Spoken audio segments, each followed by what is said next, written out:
help me find our daughter," I cried out in panic. During our family hike, our 6-year-old daughter, Agnes, had gone missing. Despite shouting her name over and over, there was no sign of her. "It's your fault for taking your eyes off her. You go find her yourself," Zeke snapped coldly before driving off alone. "Wait, don't leave," I shouted, chasing after the car, but my voice was swallowed by the distance. Alone in the woods, fear gripped me at the thought of what might happen if I couldn't find Agnes. I'm Marley, 35 years old, and Agnes, who just turned 6, is the sweetest and most lovable child. Zeke, also 35, usually dislikes family outings, so it was surprising when he suggested a hike the day before. His domineering nature has always frustrated me, and he hadn't been easy to deal with lately. I wasn't excited about the hike because my asthma had been flaring up for days, but Zeke dismissed my concerns with, "Clean air will cure your annoying asthma," without listening to our opinions. When did he become so harsh? He was so kind when we first married. Is this how we end up after 8 years? On the day of the hike, we drove 2 hours to reach the mountain. Upon arrival, Agnes was ecstatic. "Look, Mom, I found these for you," she said, proudly presenting acorns and a pine cone. "See, I told you it would be great. Let's enjoy nature." "Yes, I'm glad you're having fun," I replied. Despite usually spending his days off sleeping, Zeke was unusually energetic, which felt off, but I was still hopeful for a nice family day. "Let's go further. The view is supposed to be incredible." After about 30 minutes of walking, I was exhausted. "Can we slow down a bit? If you can't keep up, we're leaving you behind. Come on, Mom, hurry up." Zeke and Agnes moved further ahead, and I struggled to keep up. My asthma was acting up, and I was becoming concerned. Agnes was with Zeke, so I hoped she'd be okay. I decided to go at my own pace. Another 30 minutes later, I finally caught up with Zeke, but Agnes was nowhere in sight. "Where's Agnes? She was with you, right?" "Yes, but she wanted to explore more and ran off." "You let her go alone?" "She's too energetic for me to keep up with. If you're worried, go find her." "She went that way," he said, pointing to a dense area of trees with no clear path. I had to find her quickly. This situation was dangerous. "Agnes, where are you? Please answer me." I frantically called for her but got no response. After 20 minutes of searching, I returned to find Zeke chatting with a young woman in her 20s. "Where's Agnes?" "Oh, this lady just told me she saw a young girl heading towards the parking lot. I'll go check there," Zeke said, as if it were no big deal. "No, you should keep looking in the woods," Zeke said dismissively as he headed down the mountain with the woman. Making their way toward the parking lot, I felt a surge of desperation as I continued searching in the direction Agnes had gone. The woods were eerily silent, and I could sense no one around. It struck me that I had hardly seen anyone since we arrived, except for that woman. What if I couldn't find her? "Agnes, please answer me," I called out repeatedly, but my voice seemed to vanish into the trees. Zeke wasn't answering his phone, and my own cell had no service. Feeling utterly lost, I returned to the parking lot to find Zeke chatting and laughing with the woman. They appeared to be in high spirits, which only fueled my frustration. "Where's Agnes?" I demanded. "She wasn't here," Zeke said casually. "What? Why are you so calm then?" I couldn't hide my frustration any longer. Agnes was still missing, and Zeke was chatting away as if nothing had happened. "What's with the attitude? Aren't you worried about Agnes? Let's search together." "Enough. It's your fault she's missing. Find her yourself. I'm going home." With that, Zeke got into his car and drove off. "Wait, you can't be serious." I tried to chase after him, but he was already out of sight. My calls to Zeke went unanswered. He actually left us here. To make matters worse, the young woman had disappeared too, and not a single car was left in the parking lot. What should I do now? The sun was setting, and darkness would soon follow. Thinking of how scared Agnes might be, I ventured back into the woods. Despite searching for over an hour, I found nothing. My breathing became labored, my asthma worsening with every breath. Searching alone seemed futile. Finally, it occurred to me that I should call the police, but I had no signal. After a frantic search, I finally reached the authorities and learned that Agnes had been safely found by a passerby. I hailed a taxi to get to her. When Agnes saw me, she ran into my arms, tears streaming down her face. "Mom, thank God you're okay. Are you hurt?" No, Mom, I was scared. I'm so sorry, Agnes. Relief washed over me, and I couldn't stop coughing. Agnes gently rubbed my back. Mom, are you okay? Don't worry, we'll go to the hospital right away. I thanked the police officer, and we headed to a nearby hospital for my asthma treatment. Thankfully, it wasn't severe, and I started feeling better after using the inhaler. But then Agnes dropped a bombshell. Mom, one of Dad's friends told me about a place full of beautiful flowers. I was with her, and then I was alone. Wait, you didn't go exploring in the woods? No, I wouldn't do that. Do you remember what this woman with Dad looked like? Agnes showed me a picture she had taken with her toy camera. It was of the young woman Zeke had been with earlier, and they were snuggled up together, clearly more than just friends. Could he be cheating? The shock made me feel dizzy, and I sank to the ground.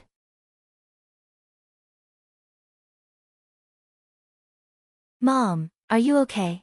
Still coughing, I managed to say, I'm fine. As I looked at Agnes's worried face, I realized I couldn't just let this go. Zeke wouldn't get away with this. I needed to keep my movements secret and avoid letting him know where I was. I turned off the location services on my phone and decided to stay at my brother Tan's apartment, which was nearby. Zeke didn't know that our house was visible from there when I arrived. However, Tan's apartment was dark and empty, and Zeke's car was nowhere to be seen. Where could he be? I pulled out my phone and called Zeke. What do you want? He answered brusquely. How could you just leave us behind? Because you were being annoying. So, did you find Agnes? Yes, she's safe. My asthma's acting up, so I'll be hospitalized for about a week. Agnes will stay at my parents' house. Really? You sound almost relieved.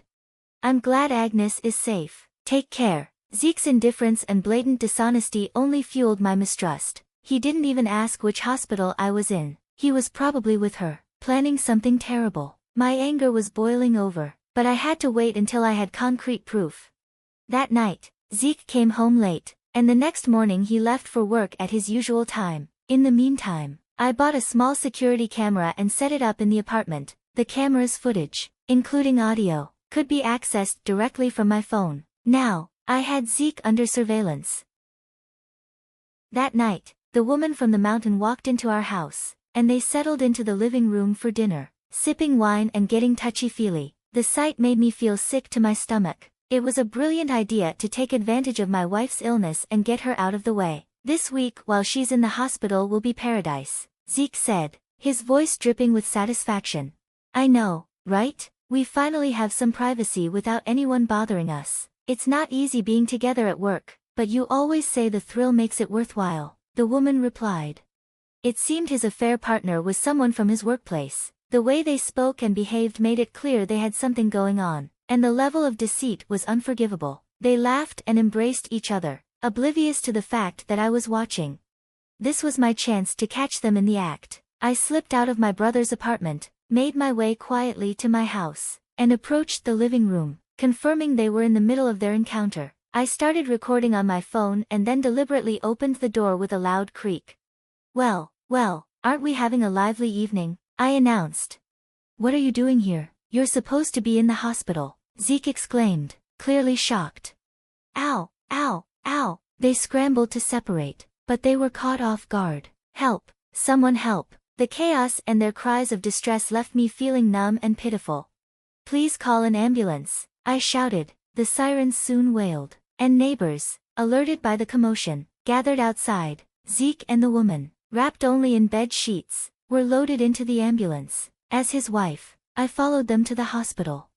At the hospital, Zeke and his mistress were quickly treated and then released. The doctor confirmed they were fine to go, and they sat shivering on a bench in hospital gowns, having no other clothes. The sight was utterly pathetic. When did you get out of the hospital? I asked, handing them borrowed hospital pajamas. I was never admitted. I've been keeping tabs on you, Zeke replied. Really? How? From my brother's new apartment. It has a clear view of our house. I sighed and handed them the pajamas. I couldn't bear to watch their humiliation any longer. They quickly put on the pajamas. So, how long has this been going on? You're mistaken. She just came by to drop off some work documents. Oh really? I said, showing Zeke the picture Agnes had taken and recounting her story. This is you with her. You left Agnes alone in the mountains just to be with her, didn't you? That's not true. She was already gone by the time I realized it, Zeke protested, but his attempts to feign ignorance fell flat as I replayed the conversation I had overheard. Both Zeke and the woman were visibly shaken and at a loss for words. Still going to deny it? I asked, my voice icy. Well, about that. I can't believe you waited until I was away to meet up with her. What's wrong with you? Zeke shot back. Look who's talking. You're the one who's been spying on me. And leaving our sick child and me alone in the mountains? How can you even ask that? Zeke's lack of remorse was crushing any remaining feelings I had for him. I'll never forgive you for putting Agnes in danger. I want a divorce. Divorce? Why? Zeke seemed genuinely puzzled. How can you ask that? If you're so well matched with her, then just go be with her. I glared at the woman beside him, who met my gaze with equal hostility. She tried to reach for Zeke's arm, but he shook her off and took my hand. I was just fooling around with her. I never meant to ruin our family, and honestly, it was a mistake, so I'm ending things with her, Zeke said. What? The woman's face twisted into a mask of fury as she slapped Zeke. Are you kidding me? What are you saying? She screamed. Enough, this is a hospital. Keep your voices down. My reprimand finally made them fall silent. They both needed a serious dose of self-reflection. You'd better prepare yourself. I'm reporting you to the police for abandoning me and our young daughter in the mountains while I was sick. What? Is that even a crime? Of course it is. Please, give me a break. Just forget about the police. Their sudden backpedaling and apologetic glances were insincere. I wasn't done yet. I demanded the house be sold to divide the property and $30,000 in compensation for infidelity. And don't forget the child support for Agnes. Please forgive me. I'm sorry, Zeke said, his voice filled with faux remorse. And you, I said to the woman, who slapped Zeke, owe me $30,000 in damages as well. We can't afford that. Not my problem. You'll need to take out loans. Oh God. If you've learned anything, it should be to stay away from men with families. Got it? Please rethink this, the woman pleaded. Suddenly, Zeke dropped to the floor in apology, and the woman hurriedly followed suit, both of them scrambling to salvage their situation. What is there to rethink now? I said coldly, looking down on them with disdain. There's no way I'm changing my mind. I'll also be informing your company about this, I added. Goodbye, I said, turning away from Zeke and his mistress. This is the worst, I muttered as I left them behind. I headed straight to the police station to file a report. Shortly after, they were both arrested on abandonment charges related to me and Agnes. According to my lawyer, the offense was quite serious. As a result, Zeke and his mistress lost their jobs. I finalized the divorce, securing a lump sum payment for the affair settlement and child support. I also used the proceeds from selling our house to ensure the mistress paid her share from her severance package. As I was preparing to move out of the apartment, Tan, who had been incredibly supportive, said, I'm worried about you and Agnes living on your own. Why don't you stay here with me? Taking his generous offer, I moved in with Tan. Now, I'm happily spending my days with my loving daughter and my supportive brother. My stress levels have dropped, and as a result, my asthma attacks have ceased. I'm feeling better than ever.